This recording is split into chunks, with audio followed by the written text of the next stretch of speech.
Hello plus two. सब बच्चों, आज हम लोग पढ़ने जा रहे हैं हमारा next topic, that is colligative properties. Colligative properties start करने से पहले एक डाउट पूछा था किसी 12th क्लास के स्टूडेंट ने अबाउट द एजियोट्रॉपिक मिक्सचर। उसने पूछा कि सर क्या मैं एजियोट्रॉपिक मिक्सचर को सेपरेट कर सकता हूँ with the help of distillation process. तो नहीं सेपरेट कर सकते बच्चों, बड़ा ही सिंपल सा कॉन्सेप्ट है। एजियोट्रॉपिक मिक्सचर की डेफिनेशन के अंदर ही इसका आंसर छुपा हुआ है। देखो, एजियोट्रॉपिक मिक्सचर कौन सा होता था बच्चों? Such type of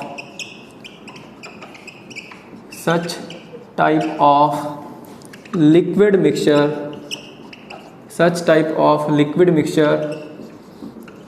having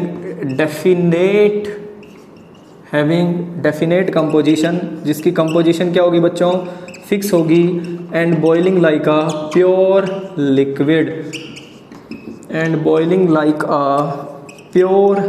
liquid, जो कि एक प्योर लिक्विड की तरह बॉयल करना शुरू कर देता है, उसको बोलता हूं मैं इज कॉल्ड, हाँ जी, एजियोट्रॉपिक मिक्सचर। एजियोट्रॉपिक मिक्सचर बोलो, या आप लोग क्या बोलते थे बच्चों इसको? और हाँ जी, constant boiling mixture. Constant boiling mixture भी बोल सकते हैं। देखो ये क्या कहता है, देखो सबसे पहले डिस्टिलेशन प्रोसेस आप लोगों ने 11वीं कक्षा में पढ़ा हुआ है। डिस्टिलेशन क्या होता था बच्चों? डिस्टिलेशन ये होता था कि मैं दो लिक्विड को सेपरेट करता था with the help of distillation process depending on the difference in their boiling points. दोनों लिक्विड के बॉइलिंग पॉइंट में डिफरेंस होगा। मैंने एक राउंड बॉटम फ्लास्क ले ली बच्चों। इस राउंड बॉटम फ्लास्क के अंदर मैं कहता हूँ मैंने दो लिक्विड लिए, लिक्विड A प्लस B। दोनों लिक्विड का बॉइलिंग पॉइंट अलग अलग है। मानो A 100 डिग्री सेल्सियस है और B कितना है बच्चों? 120 डिग्री सेल्सियस। मैं यहाँ एक कंडेंसर लगा देता हूँ। कंडेंसर लगाने के बाद यहाँ एक बीकर रख दिया मैंने। अब देखो 100 डिग्री सेल्सियस टेम्परेचर जब आएगा इस राउंड बॉटम फ्लास्क के लिए, जब 100 डिग्री सेल्सियस टेम्परेचर आएगा तो लिक्विड A बॉयल करना शुरू कर देगा और लिक्विड A के vapours will start moving through this condenser में जाएंगे तो बच्चों कंडेंस होके अल्टीमेटली किसमें कन्वर्ट हो जाएंगे? लिक्विड में यहाँ पे जाके, और ये सेपरेट हो जाएंगे इस बीकर के अंदर। तो पहले कौन बॉयल होगा? कंपोनेंट A बॉयल होगा। कंपोनेंट A बॉयल होने के बाद वेपराइज हो जाएगा और इस बीकर के अंदर इकट्ठा हो जाएगा। तो पहले इस मिक्सचर से बाहर कौन निकलेगा? कंपोनेंट A बाहर निकलेगा और इस राउंड बॉटम फ्लास्क के अंदर component B as it is पड़ा रहेगा। जब टेम्परेचर 120 डिग्री सेल्सियस पहुंचेगा तब जाके कंपोनेंट B बॉयल करना शुरू करेगा और कंपोनेंट B के वेपर्स बनने शुरू होंगे। तब तक कंपोनेंट A सेपरेट हो चुका होगा। तो इस तरीके से हम दो लिक्विड्स को एक दूसरे से सेपरेट कर सकते हैं with the help of distillation process depending upon the difference in their boiling point. अब एजियोट्रॉपिक मिक्सचर को सेपरेट कर सकता हूँ क्या? नहीं कर सकता। एजियोट्रॉपिक मिक्सचर दो लिक्विड का ऐसा मिक्सचर होता है जहाँ पे वो एक प्योर लिक्विड की तरह बिहेव करना शुरू कर देता है and boiling like a pure liquid, वो एक प्योर लिक्विड की तरह बिहेव करना शुरू कर देगा। A और B मिक्स करने के बाद अगर कोई मिक्सचर C दे रहा है मेरे को, मैं कहता हूँ इसका 100 डिग्री सेल्सियस टेम्परेचर है, इसका 120 डिग्री सेल्सियस टेम्परेचर है, और मानो C आया मिक्स करने के बाद कोई मिक्सचर, उस मिक्सचर का टेम्परेचर मैं कहता हूँ 125 डिग्री सेल्सियस है। 125 डिग्री सेल्सियस है बच्चों। तो इस मिक्सचर का टेम्परेचर आ रहा है 125 डिग्री सेल्सियस और इसमें मिक्सचर को बोल रहा हूँ एजियोट्रॉपिक मिक्सचर, जो कि एक प्योर लिक्विड की तरह बिहेव करना शुरू कर देता है। एक प्योर लिक्विड की तरह बिहेव करना शुरू कर देगा। इसका बॉइलिंग पॉइंट भी क्या हो जाएगा? फिक्स हो जाएगा। इसका बॉइलिंग पॉइंट फिक्स हो गया, इस मिक्सचर का बॉइलिंग पॉइंट फिक्स हो गया। ये एक फिक्स बॉइलिंग पॉइंट के ऊपर बॉयल करना शुरू करेगा। तो कैसे सेपरेट कर सकता हूँ मैं? जब मिक्सचर का बॉइलिंग पॉइंट ही फिक्स हो गया तो इन दोनों कंपोनेंट को कैसे सेपरेट कर सकता हूँ? नहीं सेपरेट हो पाएगा। That mixture will behaving like a pure liquid and the boiling point and boiling like a pure liquid, और वो एक प्योर लिक्विड की तरह बॉयल करना शुरू कर देगा। तो उसको मैं क्या बोलूँगा? Azeotropic mixture. So azeotropic mixture can not be separated with the help of distillation, या डिस्टिलेशन की एक टेक्निक होती है जिसको मैं बोलता हूँ फ्रैक्शनल डिस्टिलेशन। तो एजियोट्रॉपिक मिक्सचर को मैं डिस्टिलेशन या fractional distillation is a technique of distillation process. तो एजियोट्रॉपिक मिक्सचर को मैं फ्रैक्शनल डिस्टिलेशन प्रोसेस से सेपरेट नहीं कर सकता, ये आंसर है। ठीक है जी, मूव करते हैं towards next topic, that is, हाँ जी, colligative properties, very much important, ध्यान से करना, पेपर में प्रॉब्लम आती हैं कोलिगेटिव प्रॉपर्टीज से। लो जी, कोलिगेटिव प्रॉपर्टीज में 4 कोलिगेटिव प्रॉपर्टीज हम लोगों को पढ़नी है, जिनमें से एक आप लोगों को पहले पढ़ा चुका, मैंने आप लोगों को बताया भी था वो टॉपिक करवाते टाइम कि बच्चों ये टॉपिक आगे आएगा, इसको ध्यान से करना, relative lowering in vapour pressure, अगर याद होगा तो। चलो देखते हैं, कोई बात नहीं। मैं कहता हूँ टॉपिक का नाम है colligative properties. Colligative properties, colligative properties वो प्रॉपर्टीज़ होती हैं किसी आइडियल सॉल्यूशन की। These are the properties of an ideal solution which depends upon the number of particles of solute. Number of particles of solute के ऊपर depend करते हैं, ना कि उनकी नेचर के ऊपर। मतलब कि मैं कोई सॉल्यूशन बना रहा हूँ, सॉल्यूशन कैसे बनेगा, सॉल्यूशन बनेगा सॉल्वेंट के अंदर किसको मिक्स करके, सॉल्यूट को मिक्स करके सॉल्यूशन बनेगा। सॉल्वेंट के अंदर सॉल्यूट को जब मिक्स करूँगा तो क्या बन जाएगा, सॉल्यूशन बन जाएगा। तो इस सॉल्यूट की अगर मैं बात करूं तो एक तो होगी सॉल्यूट की नेचर, कैसा है नेचर में ये, ठीक है, और दूसरी होगी इसकी अमाउंट, या मैं इसके बोल दूं number of particles, number of particles, number of molecules, number of ions. ठीक है, तो वो तो अमाउंट से रिलेटेड हो गया, एक हो गया नेचर।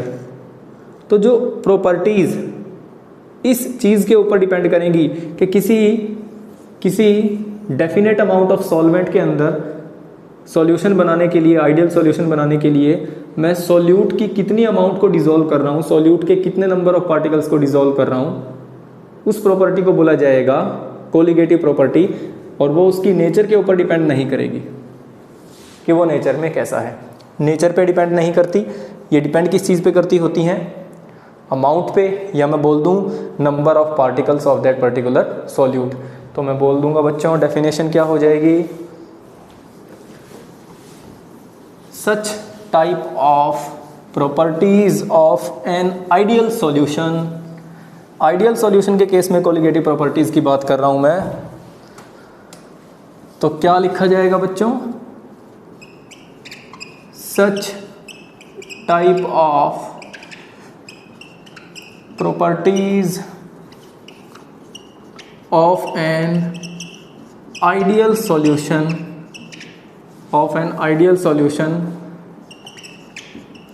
which depend, किस चीज़ के ऊपर डिपेंड करती हैं, which depend, ये डेफिनेशन बहुत इंपॉर्टेंट है, कई बार पूछी जाती है बच्चों पेपर में भी।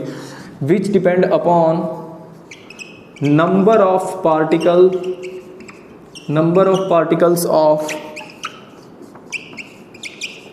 solute, number of particles, number of molecules, number of ions, जो भी लिखना चाहो आप, number of particles of solute which depends upon number of particles of solute but do not depend. एक चीज़ और लिख लो, जो आप सॉल्यूशन बना रहे हो बच्चों, वो एक फिक्स अमाउंट ऑफ सॉल्वेंट के अंदर डिसॉल्व करके बना रहे हो उस सॉल्यूट को, तो विच depends upon number of particles of solute which is dissolved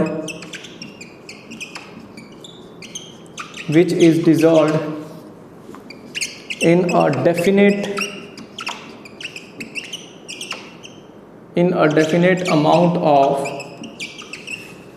a definite amount of solvent and do not depend upon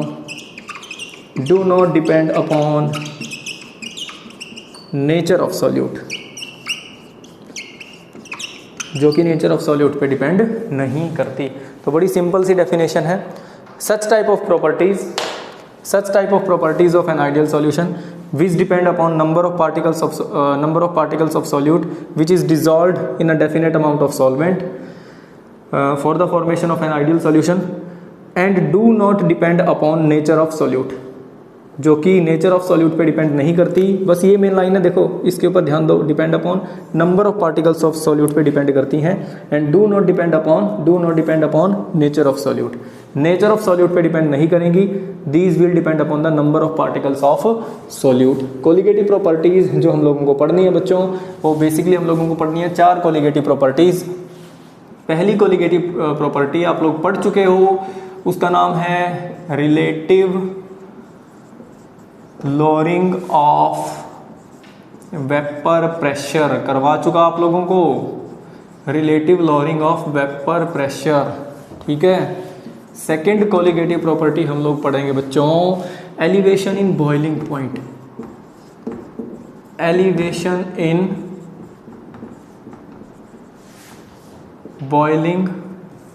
in boiling point. हाँ जी। Third one is depression in freezing point, depression in freezing point.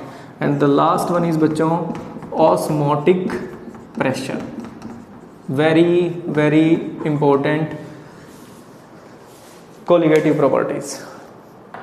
ये मैं आप लोगों को करवा चुका, ये टॉपिक हो चुका आप लोगों का relative lowering of vapour pressure RLVP। वहाँ पे फॉर्मूला भी बताया था P not minus P S divide by P naught is equal to XA। ये देखो relative lowering of vapour pressure, relative lowering of vapour pressure P not minus P S divide by P naught depend upon XA। किस पे depend करता है? XA क्या है? Mole fraction of solute. XA क्या था? Mole fraction of solute. P not minus P s क्या था? P not minus P s था lowering in vapour pressure of solvent, lowering in vapour pressure of solvent. ये pure solvent का vapour pressure था, pure solvent का vapour pressure, उसमें से minus कर रहा था सॉल्यूशन का वेपर प्रेशर, क्योंकि प्योर सॉल्वेंट के अंदर जब मैं कोई नॉन वोलेटाइल सॉल्यूट ऐड कर रहा था तो प्योर सॉल्वेंट का वेपर प्रेशर क्या कर जाता है? डिक्रीज कर जाता है। वेपर प्रेशर डिक्रीज कर जाएगा, ये हो जाएगा vapour pressure of the solution. तो प्योर सॉल्वेंट के वेपर प्रेशर में से माइनस कर रहा हूँ सॉल्यूशन के वेपर प्रेशर को, तो इसको बोला जाएगा लोअरिंग इन वेपर प्रेशर। और इसको मैं जब डिवाइड कर देता था P नॉट से, तो इसको बोलूँगा relative lowering in vapour pressure, relative lowering in vapour pressure. तो ये जो relative lowering in vapour pressure है, relative lowering in vapour pressure, ये किस चीज़ के ऊपर डिपेंड कर रही है? ये डिपेंड कर रही है mole fraction of solute, mole fraction of solute के ऊपर डिपेंड कर रही है ना, number of moles of solute. Mole fraction कैसे निकलता है? Number of mole of solute divide by number of mole of solute plus number of mole of solvent. तो नंबर ऑफ मोल पे डिपेंड कर रही है ना, तो नंबर ऑफ पार्टिकल पे डिपेंड कर रही है, सॉल्यूट के नंबर ऑफ पार्टिकल पे डिपेंड कर रही है। तो ये कौन सी प्रॉपर्टी हो जाएगी? Colligative property. ये आप लोगों को डिटेल में पढ़ा चुका, फॉर्मूला कैसे आता है सब आप लोगों को पिछले वीडियो में मैं बता चुका हूँ, relative lowering of vapour pressure की वीडियो में, वो आप लोग देख लेना। आज मैं आप लोगों को पढ़ाने जा रहा हूँ elevation in boiling point, elevation in boiling point. लो जी बच्चों, हेडिंग डालेंगे elevation in boiling point.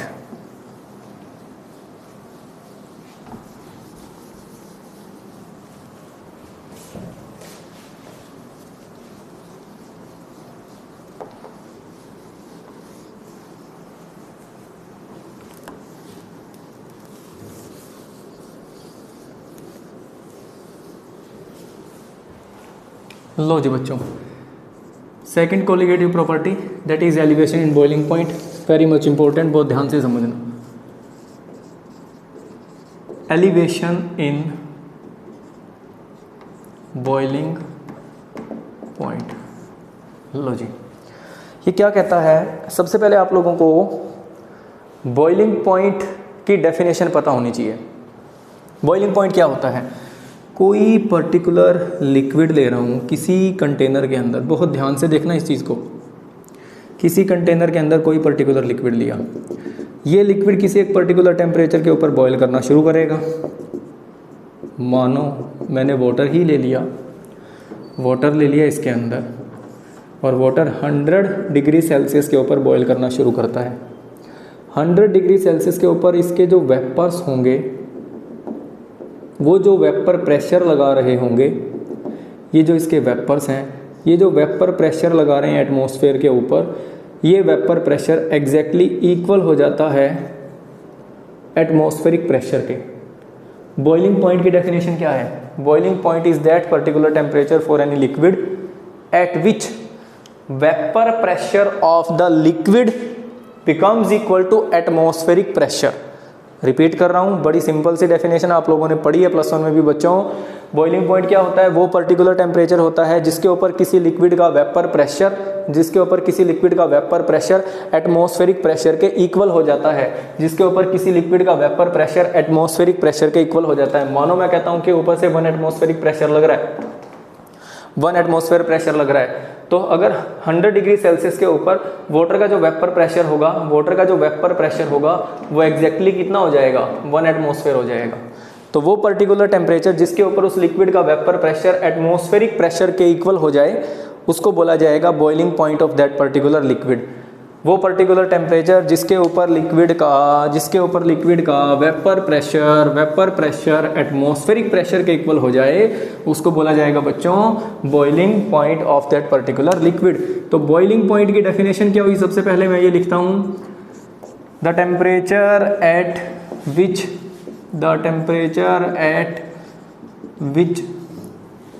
Vapour pressure of a liquid becomes equal to the temperature at which vapor pressure of a liquid becomes equal to atmospheric pressure is called boiling point of that liquid। वो उस liquid का boiling point हो जाएगा। Simple है जी, बहुत simple है। अब देखो एक चीज़ और बताता हूँ, एलिवेशन इन बॉइलिंग पॉइंट। ये क्या होता है? मैंने कोई सॉल्वेंट ले लिया बच्चों, अभी मैं आप लोगों को एग्जांपल देके बता रहा था कि मैंने कोई प्योर सॉल्वेंट लिया, और जिन्होंने relative lowering in vapour pressure समझा हुआ है, जिनको पता है relative lowering in vapour pressure के बारे में, वो अब जो पॉइंट मैं बताने जा रहा हूँ उसको बहुत आराम से समझ पाएंगे। देखो क्या कहता है, मैंने कोई प्योर सॉल्वेंट लिया, इस प्योर सॉल्वेंट के अंदर मैं, प्योर सॉल्वेंट है पहले, और इसको मैं बॉयल करना शुरू करता हूँ। इसका बॉइलिंग पॉइंट आने पे इसका वेपर प्रेशर एटमॉस्फेरिक प्रेशर के इक्वल हो गया। इसका वेपर प्रेशर, सिर्फ प्योर सॉल्वेंट है फिलहाल, इसका vapour pressure exactly atmospheric pressure के इक्वल हो गया। और मैं कहता हूँ कि मानो एटमॉस्फेरिक प्रेशर मेरा कितना था? 1 एटमॉस्फेयर था, तो इसका वेपर प्रेशर एग्जैक्टली किसके बराबर हो गया? 1 एटमॉस्फेयर के बराबर हो गया। Vapour pressure exactly atmospheric pressure के इक्वल हो गया, तो इस सॉल्वेंट का क्या आ गया? बॉइलिंग पॉइंट आ गया। जैसे अभी मैं वाटर का एग्जांपल देके बता रहा था कि मानो वाटर का बॉइलिंग पॉइंट 100 डिग्री सेल्सियस था, तो 100 डिग्री सेल्सियस के ऊपर वाटर के लिए क्या सिचुएशन आ जाएगी बच्चों? वाटर का जो वेपर प्रेशर है वो एटमॉस्फेरिक प्रेशर के इक्वल हो जाएगा। ऊपर से एटमॉस्फेयर प्रेशर लगा रहा है, that is called atmospheric pressure, और वो कितना लग रहा है? 1 एटमॉस्फेयर। नीचे से वेपर्स प्रेशर लगा रहे हैं, जिसको मैं बोल रहा हूँ वेपर प्रेशर। एक ऐसा टेम्परेचर आएगा लिक्विड के लिए जब लिक्विड का वेपर प्रेशर जो नीचे से लग रहा है वो एटमॉस्फेरिक प्रेशर के इक्वल हो जाएगा, that is called boiling point of that particular liquid. तो वाटर के लिए वो 100 डिग्री सेल्सियस पे सिचुएशन आ जाती है, उसका वेपर प्रेशर एटमॉस्फेरिक प्रेशर के इक्वल हो जाता है। ये सिचुएशन है। अब मैं इसके अंदर एक नॉन वोलेटाइल सॉल्यूट ऐड कर रहा हूं, नॉन वोलेटाइल सॉल्यूट। ये आप लोगों को मैं relative lowering in vapour pressure के केस में बता चुका। नॉन वोलेटाइल सॉल्यूट ऐड करने से क्या होगा?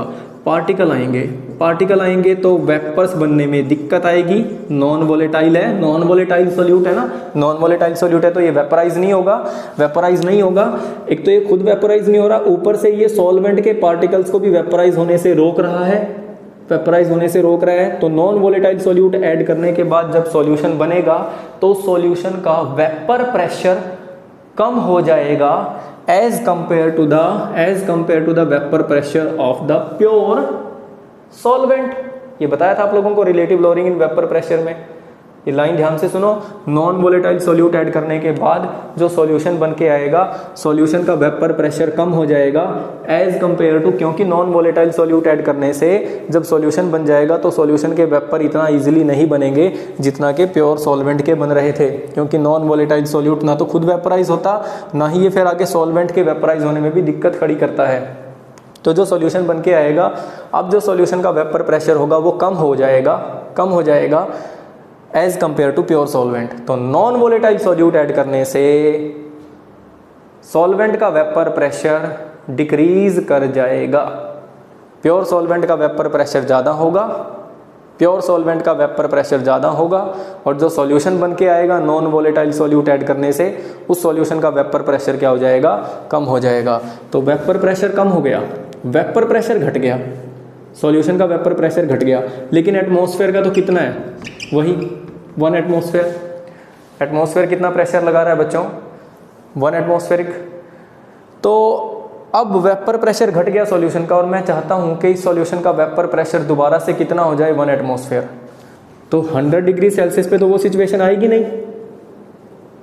अब सॉल्यूशन बन गया ना, सॉल्यूशन के लिए वेपर प्रेशर घट गया, मैं चाहता हूं कि दोबारा से ये वेपर प्रेशर 1 एटमॉस्फेयर के बराबर हो जाए। तो मेरे को क्या करना पड़ेगा, टेम्परेचर बढ़ाना पड़ेगा ताकि और ज़्यादा से ज़्यादा वेपर्स बने सॉल्यूशन के वेपर्स ज़्यादा से ज़्यादा बने तो सॉल्यूशन का वेपर प्रेशर बढ़ेगा, और एक ऐसी सिचुएशन आएगी जब सॉल्यूशन का वेपर प्रेशर एटमॉस्फेरिक प्रेशर के इक्वल हो जाएगा। ठीक है, तो बेसिकली जो सॉल्यूशन आएगा, सॉल्यूशन का बॉइलिंग पॉइंट ज़्यादा होगा as compare to boiling point of pure solvent. Solution का बॉइलिंग पॉइंट ज़्यादा होगा as compare to pure solvent.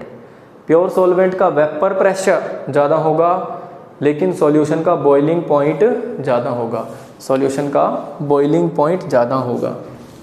तो मैं ये लिख सकता हूँ कि if we are adding a non volatile solute, if we are adding a non-volatile solute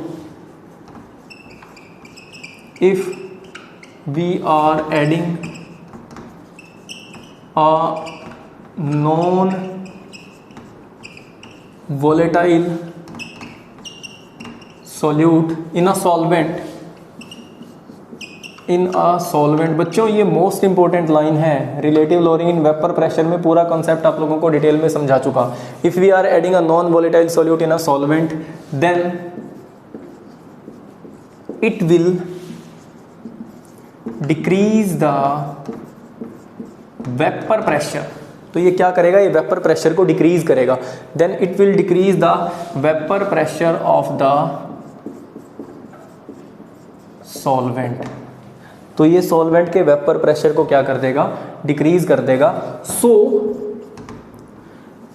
vapour pressure of the solution, अब देखो पहले प्योर सॉल्वेंट था, प्योर सॉल्वेंट का अपना कुछ वेपर प्रेशर था। अब जब मैंने नॉन वोलेटाइल सॉल्यूट ऐड कर दिया तो वो क्या बन गया, अब वो सॉल्यूशन बन गया। अब वेपर प्रेशर किसका आएगा, सॉल्यूशन का बोला जाएगा, लेकिन सॉल्यूशन का वेपर प्रेशर प्योर सॉल्वेंट के कंपैरिजन में कम आएगा। तो मैं लिख सकता हूं, so vapour pressure of the solution will be lower as compared to pure solvent,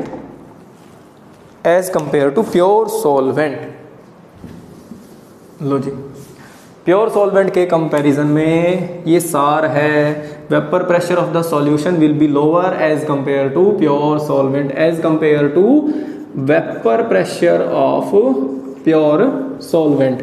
तो मैं बोल सकता हूं कि वेपर प्रेशर ऑफ सॉल्यूशन का वेपर प्रेशर कम होगा, किससे, vapour pressure of pure solvent के वेपर प्रेशर से कम हो जाएगा। और मैं चाहता हूं कि सॉल्यूशन का वेपर प्रेशर बढ़े और दोबारा से किसके बराबर हो जाए, एटमॉस्फेरिक प्रेशर के बराबर हो जाए। तो मेरे को इस सॉल्यूशन का क्या बढ़ाना पड़ेगा, बॉइलिंग पॉइंट बढ़ाना पड़ेगा। तो मैं बोलूँगा बच्चों, boiling point of, so boiling point of solution will be greater than boiling point of pure solvent, boiling point of pure solvent. तो सॉल्यूशन का बॉइलिंग पॉइंट ज़्यादा हो जाएगा as compare to boiling point of pure solvent.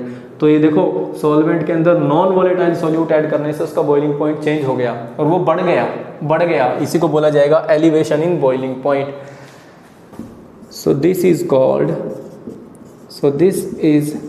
Called elevation in boiling point, elevation in boiling point. लो जी, ये है elevation in boiling point.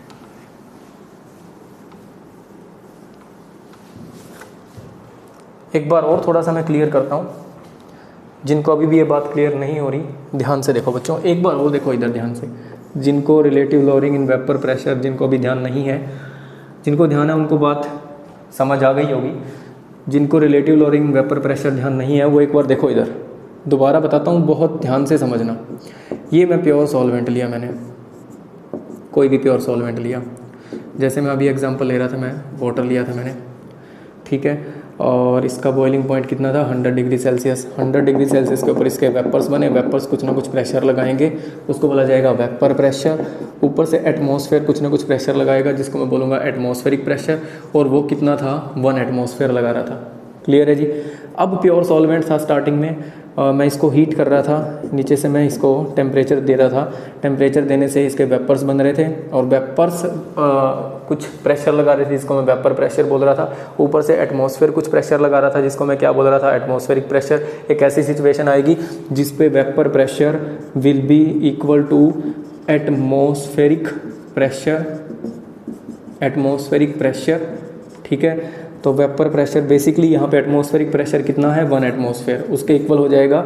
तो वाटर के लिए वो सिचुएशन कब आएगी 100 डिग्री सेल्सियस पे। तो ये तो था pure solvent, vapour pressure of, ये लिखा है ना vapour pressure of pure solvent. अब मैं सॉल्यूशन बना रहा हूँ, ध्यान से देखो, मैं इसके अंदर ऐड कर रहा हूँ नॉन वोलेटाइल सोल्यूट। तो जैसे ही नॉन वोलेटाइल सोल्यूट इसके अंदर ऐड करूंगा, नॉन वोलेटाइल सोल्यूट ऐड करने से ये जो वेपर प्रेशर था ना, कितना हो गया था 1 एटमॉस्फेयर, ये घटना शुरू हो जाएगा। क्यों घटना शुरू हो जाएगा? ये जो वेपर प्रेशर था, सॉल्यूशन का वेपर प्रेशर, ये घटना शुरू हो जाएगा। क्यों घटना शुरू हो जाएगा? क्योंकि ये सॉल्वेंट के वेपर्स बनने में दिक्कत खड़ी करेगा non volatile solute. Non volatile solute solvent के वेपर्स नहीं बनने देगा, तो वेपर प्रेशर घट जाएगा। तो सॉल्यूशन का वेपर प्रेशर अब कम हो गया, और वही तो लिखा है मैंने, vapour pressure of solution will be less then the vapour pressure of pure solvent. Solution का वेपर प्रेशर, जैसे ही नॉन वोलेटाइल सोल्यूट के पार्टिकल इसके अंदर जाएंगे तो वो सॉल्वेंट के वेपर बनने में दिक्कत खड़ी करेंगे। तो अब जो सॉल्यूशन बन के आया, उस सॉल्यूशन का वेपर प्रेशर कम हो जाएगा as compare to vapour pressure of pure solvent. और मैं कहता हूँ मानो घट गया ये वेपर प्रेशर घट के, मान लो मैं हाइपोथेटिकली बोल देता हूँ, ये घट के कितना बच गया बच्चों, कितना बोल दो, 0.7 एटमॉस्फेयर बच गया। ये घट गया, कितना घटा कितना, 0.3 एटमॉस्फेयर से घट गया। कितना कम हो गया, 0.3 एटमॉस्फेयर कम हो गया, और घट के कितना रह गया, 0.7 एटमॉस्फेयर। अब एक बात बताओ, सॉल्यूशन का वेपर प्रेशर घट के कितना रह गया, 0.7 एटमॉस्फेयर, और मैं चाहता हूं कि दोबारा से ये वेपर प्रेशर एटमॉस्फेरिक प्रेशर के इक्वल हो जाए, जो कि कितना था 1 एटमॉस्फेयर। दोबारा से इस 0.7 को मेरे को बढ़ाना है, और कहाँ लेके जाना है, 1 एटमॉस्फेयर, क्योंकि तभी तो इस सॉल्यूशन का क्या आएगा, बॉइलिंग पॉइंट। अब ये सॉल्यूशन बन चुका, वाटर के अंदर मैंने नॉन वोलेटाइल सॉल्यूट को मिक्स कर दिया, अब ये क्या बन गया, सॉल्यूशन बन गया। और अब मैं ये चाहता हूं कि इस सॉल्यूशन का बॉइलिंग पॉइंट आ जाए। और सॉल्यूशन का बॉइलिंग पॉइंट कब आएगा, जब ये सॉल्यूशन का वेपर प्रेशर जो कि 0.7 एटमॉस्फेयर बच गया है, 0.7 एटमॉस्फेयर रह गया है, ये दोबारा से कितना हो जाए, 1 एटमॉस्फेयर हो जाए। तो मेरे को इस 0.7 को 1 एटमॉस्फेयर तक पहुंचाने के लिए इसको और ज़्यादा हीट करना पड़ेगा, तो मेरे को ये टेम्परेचर बढ़ाना पड़ेगा।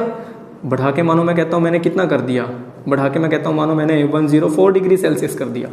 कितना कर दिया 104 degree Celsius. 4 degree Celsius temperature और बढ़ाना पड़ा। 104 टेम्परेचर जब मैंने बढ़ाया सॉल्यूशन के लिए, तब दोबारा से ये वेपर प्रेशर कितने ये वेपर प्रेशर दोबारा से एटमॉस्फेरिक प्रेशर के इक्वल हो गया। एटमॉस्फेरिक प्रेशर दैट मीन्स के 1 एटमॉस्फेयर के इक्वल हो गया। तो 100 से ये जो मेरे को 104 डिग्री सेल्सियस टेम्परेचर करना पड़ा है, इसी को बोलता हूँ मैं elevation in boiling point. Elevation in boiling point.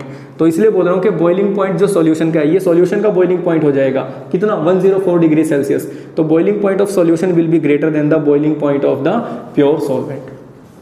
Pure solvent के कंपैरिजन में सॉल्यूशन का बॉइलिंग पॉइंट ज़्यादा हो जाएगा, और सॉल्यूशन का बॉइलिंग पॉइंट ज़्यादा होगा, और इसी को बोला जाता है एलिवेशन इन बॉइलिंग पॉइंट।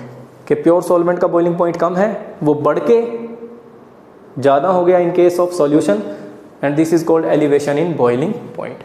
अब देखो इसका मैथमेटिकल डेरिवेशन करते हैं। मैथमेटिकल डेरिवेशन देखो बच्चों, ये नोट कर लेना सारा। मैथमेटिकल डेरिवेशन बताता हूँ।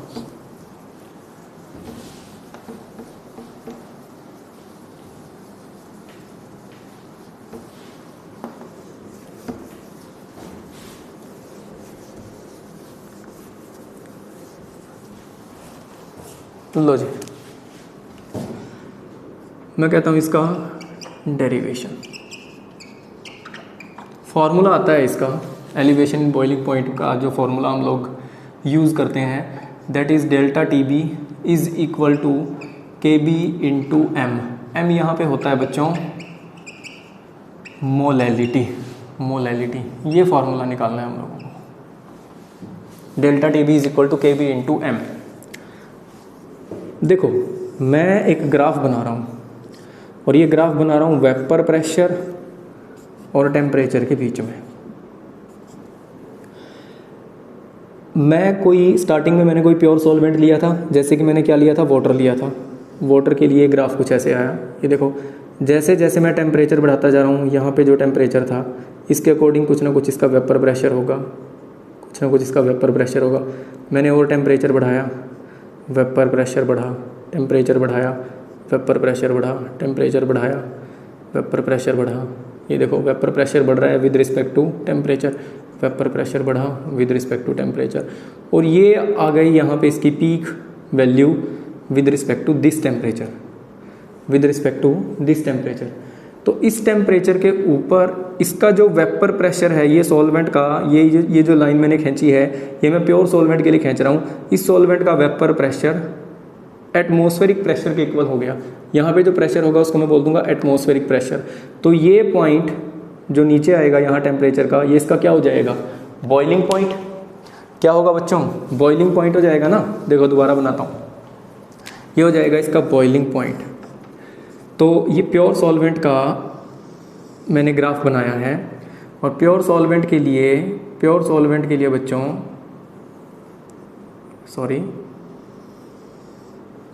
प्योर सॉल्वेंट के लिए बच्चों ये जो टेम्परेचर है, जैसे जैसे टेम्परेचर बढ़ता जाएगा उसका वेपर प्रेशर बढ़ता जाएगा। एक ऐसा टेम्परेचर आएगा जिस पे उसका वेपर प्रेशर इक्वल हो जाएगा एटमॉस्फेरिक प्रेशर के, और इस एटमॉस्फेरिक प्रेशर को मैंने दिखा दिया मानो पी नॉट से। एटमॉस्फेरिक प्रेशर अगर वाटर है, ये सॉल्वेंट क्या है, वाटर है, तो उसका एटमॉस्फेरिक प्रेशर कितना हो जाएगा यहाँ 1 एटमॉस्फेयर। तो ये पी नॉट किस चीज़ को दिखा रहा है, ये दिखा रहा है एटमॉस्फेरिक प्रेशर को, ये डिनोट कर रहा है एटमॉस्फेरिक प्रेशर को। अब देखो ये तो लाइन थी बच्चों प्योर सॉल्वेंट के लिए, प्योर सॉल्वेंट। अब मैंने सॉल्वेंट के अंदर मिक्स कर दिया कोई नॉन वोलेटाइल सॉल्यूट, और ये क्या बन गया बच्चों, सॉल्यूशन बन गया। अब देखो सेम टेम्परेचर के ऊपर, सेम टेम्परेचर है, उसी टेम्परेचर के ऊपर सॉल्वेंट के अंदर जब मैंने नॉन वोलेटाइल सॉल्यूट मिला दिया, और ये क्या बन गया बच्चों, ये बन गया मेरा यहाँ, इसको मैं लिख देता हूँ यहाँ पे, इसको मैं लिख देता हूँ यहाँ पे सॉल्यूशन। सेम टेम्परेचर के ऊपर ये सॉल्यूशन का वेपर प्रेशर आएगा, सेम टेम्परेचर के ऊपर ये सॉल्यूशन का वेपर प्रेशर आएगा। लेकिन अगर मैं चाहता हूँ कि ये सॉल्यूशन का वेपर प्रेशर बढ़ के दोबारा से किसके बराबर हो जाए, इस एटमॉस्फेरिक प्रेशर के, तो मेरे को टेम्परेचर बढ़ाना पड़ेगा। तो ये टेम्परेचर आ गया सॉल्यूशन के लिए। इस टेम्परेचर के ऊपर, चलो मैं प्योर सॉल्वेंट का दिखा देता हूँ टी बी नॉट से, और सॉल्यूशन का दिखा देता हूँ मैं TB से। तो ये तो बॉइलिंग पॉइंट हो जाएगा फॉर द प्योर सॉल्वेंट और ये बॉइलिंग पॉइंट हो जाएगा फॉर द सॉल्यूशन। यहाँ से यहाँ टेम्परेचर बढ़ाता गया, एक ऐसी सिचुएशन आएगी सॉल्यूशन के लिए जब सॉल्यूशन का वेपर प्रेशर भी इक्वल हो जाएगा किसके, एटमॉस्फेरिक प्रेशर के। तो ये बोला जाएगा boiling point of the solution. ये सॉल्यूशन के लिए ग्राफ है, इसको बोला जाएगा boiling point of the solution और इसको बोला जाएगा boiling point of the pure solvent. तो यहाँ से यहाँ तक मेरे को टेम्परेचर बढ़ाना पड़ा, इसको बोलूँगा डेल्टा TB। और ये बेसिकली, चलो ये सॉल्यूशन का वेपर प्रेशर था, ये सॉल्यूशन का वेपर प्रेशर था यहाँ पे PS, कितने टेम्परेचर पे, TB नोड पे, TB नोड पे। अब मैंने इसको बढ़ा दिया, बढ़ाने के बाद ये एक ऐसा टेम्परेचर आया जिस पे इसका वेपर प्रेशर दोबारा से एटमॉस्फेरिक प्रेशर के इक्वल हो गया, दोबारा से एटमॉस्फेरिक प्रेशर के इक्वल हो गया। तो ये हो गया boiling point of the solution. अब ये डेल्टा TB डायरेक्टली किस चीज़ पे डिपेंड करेगा, ये डिपेंड करेगा इस पे, इस डिफरेंस पे। और ये डिफरेंस कितना होगा बच्चों, ये जो डिफरेंस आएगा, ये डिफरेंस आएगा P0 माइनस PS। ये था vapour pressure of pure solvent और ये था vapour pressure of the solution. Pure solvent के वेपर प्रेशर में से मैं सॉल्यूशन का वेपर प्रेशर माइनस कर रहा हूँ, तो इसको बोला जाएगा डेल्टा PS। मतलब के बच्चों क्या बोला जाएगा, lowering in vapour pressure. Delta PS lowering in vapour pressure. Clear है जी। तो देखो मैथमेटिकल पार्ट, तो डेल्टा TB ये कैसे निकलेगा, जब मैं सॉल्यूशन के बॉइलिंग पॉइंट में से, क्योंकि सॉल्यूशन का बॉइलिंग पॉइंट ज़्यादा रहेगा, उसमें से माइनस कर देता हूँ प्योर सॉल्वेंट का बॉइलिंग पॉइंट। यह है boiling point of the solution. TB is the boiling point of the solution, boiling point of the solution. और TB नोड क्या है बच्चों, TB नोड है, TB node is boiling point of pure solvent, pure solvent. और ये है बच्चों elevation in boiling point delta TB। अब ये जो डेल्टा TB है, it will directly depend upon P0 minus PS, P0 minus PS। अब ये P0 माइनस PS क्या है, P0 minus PS is lowering in vapour pressure, lowering in vapour pressure, lowering in vapour pressure. अरे सीधी सी बात है, जैसे जैसे नॉन वोलेटाइल सॉल्यूट ऐड करता जाऊंगा प्योर सॉल्वेंट का वेपर प्रेशर घटता जाएगा, प्योर सॉल्वेंट का वेपर प्रेशर घटता गया। ये वेपर प्रेशर किसका आ गया बच्चों, सॉल्यूशन का आ गया, ठीक है ना। तो प्योर सॉल्वेंट का वेपर प्रेशर ज़्यादा है, उसमें से किसका माइनस कर दिया, सॉल्यूशन का वेपर प्रेशर माइनस कर दिया। और जितना ये घटेगा उतना ही तो मेरे को टेम्परेचर बढ़ाना पड़ेगा, ताकि दोबारा से सॉल्यूशन का वेपर प्रेशर किसके बराबर हो जाए, एटमॉस्फेरिक प्रेशर के इक्वल हो जाए। तो delta TB will be directly proportional to P0 minus PS। This is called lowering in vapour pressure. अगर डेल्टा TB डायरेक्टली डिपेंड करेगा किस पे, लोअरिंग इन वेपर प्रेशर पे डिपेंड करेगा, तो ये directly relative lowering of vapour pressure पे भी तो डिपेंड करेगा। तो मैं बोल सकता हूँ, so delta TB will also directly proportional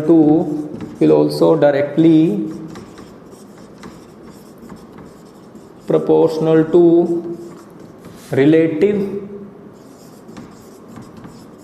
relative lowering of vapor pressure,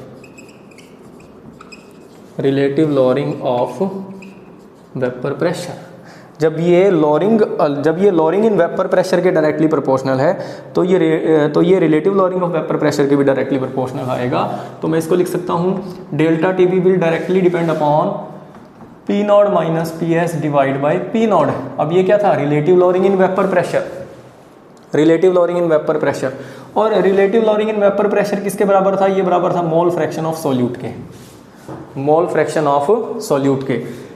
अरे relative lowering in vapour pressure किसके बराबर था बच्चों, मोल फ्रैक्शन ऑफ सॉल्यूट के। तो मैं बोल सकता हूँ कि delta TB will also directly proportional to mole fraction of solute. Yes और no, mole fraction of solute.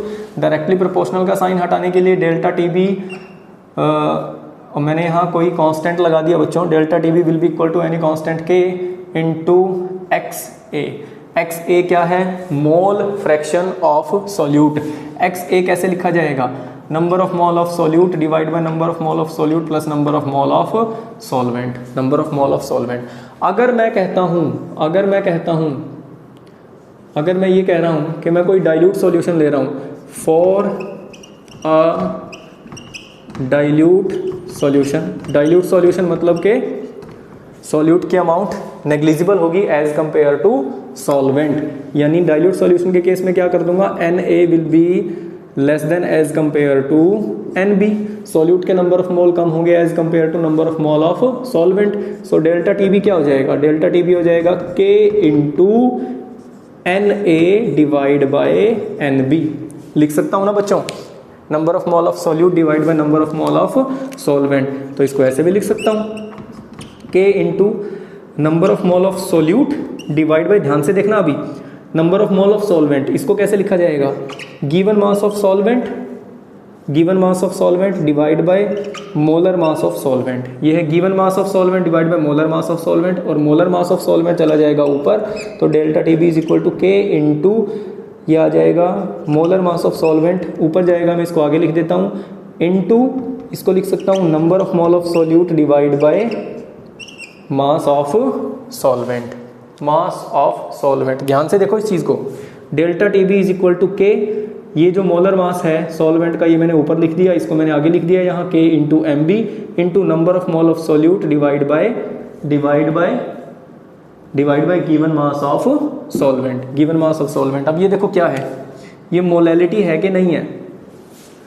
Number of mole of solute present per kilogram of solvent. अगर मैं सॉल्वेंट की अमाउंट, ये अमाउंट किसकी है? सॉल्वेंट की amount है ना, और ये क्या है? Number of mole of solute है। अगर मैं सॉल्वेंट की अमाउंट कितना ले लेता हूँ? 1 किलोग्राम, 1 kg। अगर मैंने सॉल्वेंट की अमाउंट कितना ले ली बच्चों? 1 kg ले ली। लो जी, यहाँ कर रहा हूँ मैं इस पार्ट को। अगर मैंने सॉल्वेंट की अमाउंट कितनी ले ली बच्चों? 1 kg ले ली। मैं कहता हूँ इफ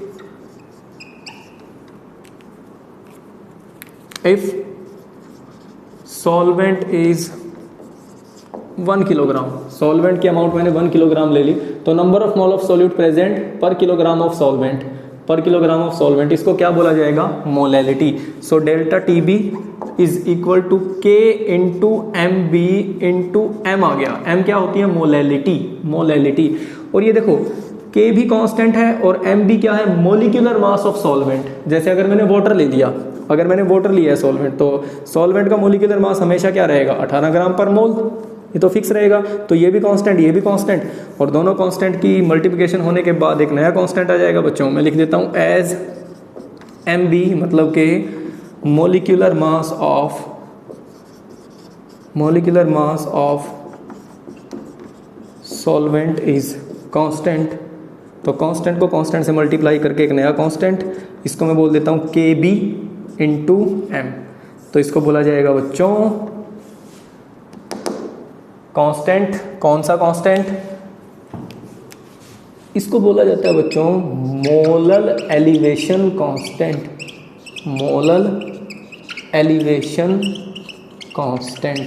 तो ये रिलेशन है, ये देखो डेल्टा Tb, अगर मेरे को एलिवेशन इन बॉइलिंग पॉइंट निकालना है तो वो डायरेक्टली डिपेंड करेगा बच्चों मोलैलिटी ऑफ द सॉल्यूशन के ऊपर, कि सॉल्यूशन की मोलैलिटी कितनी है, उसके ऊपर डिपेंड करेगा। और इस कांस्टेंट को बोला जाएगा मोलल एलिवेशन कांस्टेंट। अच्छा, इस टॉपिक को मैं ये नाम भी दे देता हूँ बच्चों, इबुलियोस्कोपी, और इस कांस्टेंट को मैं बोल सकता हूँ इबुलियोस्कोपिक कांस्टेंट भी बोल सकता हूँ, या बोल सकता हूँ मोलल एलिवेशन कांस्टेंट, एक ही बात है। तो ये जो सारा है ये डेरिवेशन है इस मैथमेटिकल फार्मूले के लिए। डेरिवेशन आप लोगों से किसी ने नहीं पूछना, पेपर में डेरिवेशन कभी नहीं पूछा जाता। You have to focus only on this mathematical formula. इस मैथमेटिकल फार्मूले से आप लोगों से न्यूमेरिकल पूछे जाते हैं बच्चों। तो इस मैथमेटिकल फार्मूले को ध्यान से पढ़ना, समझना, इसकी न्यूमेरिकल प्रॉब्लम करके देखना। अगर कोई डाउट आप लोगों को आता है तो डाउट मेरे पास सेंड करना, +2 साइंस। उस डाउट को मैं डिस्कस करूंगा after completing all the colligative properties. Okay जी बच्चों, थैंक यू वेरी मच।